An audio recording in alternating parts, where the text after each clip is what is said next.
Assalamualaikum warahmatullahi wabarakatuh. Di sini saya Kaisa Putri Wiyanda Ramadhani dari kelas 8C akan menjelaskan tentang bab 3, yaitu perdagangan antar daerah atau antar pulau dan perdagangan internasional. Perdagangan antar daerah atau antar pulau dan perdagangan internasional. Perdagangan antar daerah atau antar pulau sudah dimulai sejak zaman nenek moyang kita. Di Pulau Jawa telah berkembang beberapa pusat perdagangan. Selain itu, di Indonesia bagian tengah maupun timur juga berkembang kerajaan dan pusat-pusat perdagangan. Perdagangan yang dilakukan telah meluas ke seluruh penjuru Nusantara. 1. Perdagangan antar daerah atau antar pulau. Pengertian perdagangan dan perdagangan antar pulau. Perdagangan atau perniagaan merupakan kegiatan tukar-menukar barang atau jasa berdasarkan kesepakatan bersama tanpa ada unsur pemaksaan. Perdagangan antar daerah atau antar pulau merupakan perdagangan yang dilakukan oleh penduduk atau lembaga suatu daerah atau pulau dengan penduduk atau lembaga suatu daerah atau pulau lain dalam satu batas wilayah negara atas dasar kesepakatan bersama. Tujuan perdagangan antar pulau. Pada saat sekarang ini, perdagangan antar daerah atau antar pulau tidak lagi dengan cara tradisional. Walaupun masih ada beberapa wilayah yang masih mempertahankan cara tradisional, jual beli online telah memudahkan masyarakat untuk melakukan perdagangan lintas daerah bahkan lintas negara. Dengan bantuan alat komunikasi, jasa kirim serta internet, jarak bukan lagi masalah. Perdagangan antar pulau dilakukan oleh beberapa pelaku ekonomi dengan beberapa tujuan.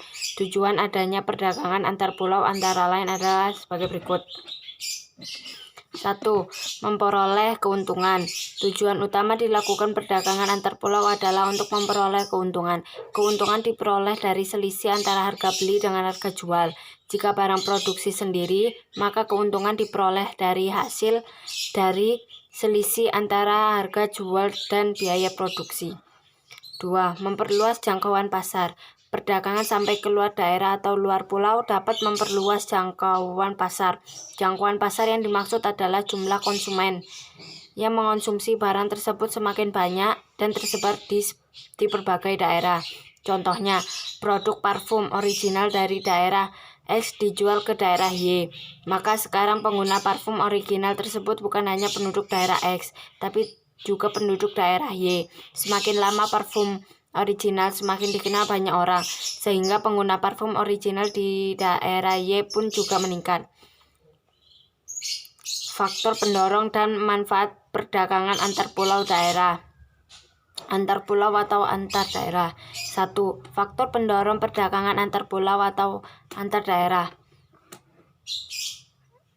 A. Perbedaan faktor produksi yang dimiliki. Faktor pendorong perdagangan antar daerah antara lain perbedaan faktor produksi yang dimiliki, terutama faktor produksi alam.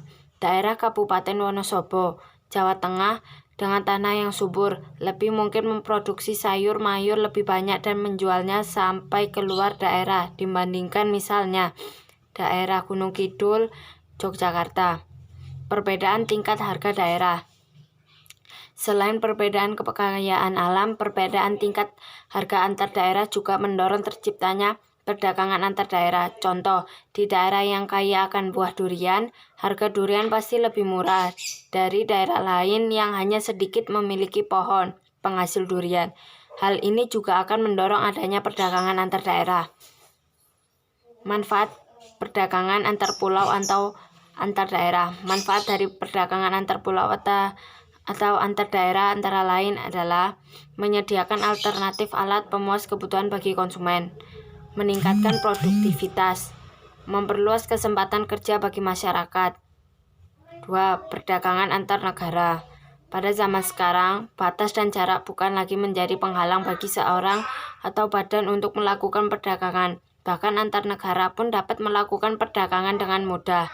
Perdagangan antar negara yang dimaksud adalah individu atau lembaga dari negara kita yang menjual atau membeli barang dari individu atau badan yang ada di luar negeri. Terjadinya aktivitas perdagangan antar negara akan menimbulkan aktivitas yang dinamakan ekspor dan impor. Pengertian dan ruang lingkup perdagangan antar negara atau internasional.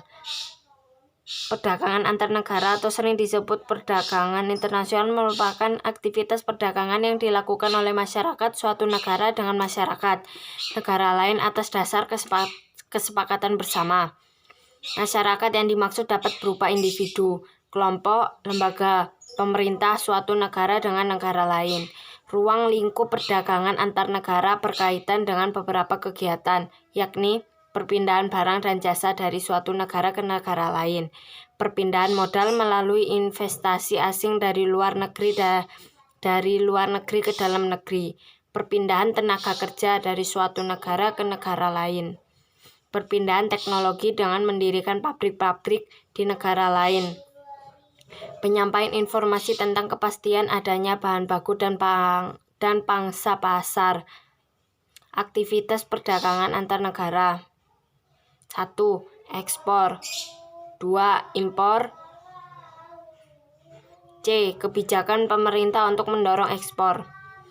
1. Memberi kemudahan kepada produsen barang ekspor. 2. Menjaga kestabilan nilai tukar rupiah. 3. Membuat perjanjian dagang internasional. 4. Meningkatkan promosi. D. Faktor pendorong ekspor. 1. Keadaan pasar luar negeri.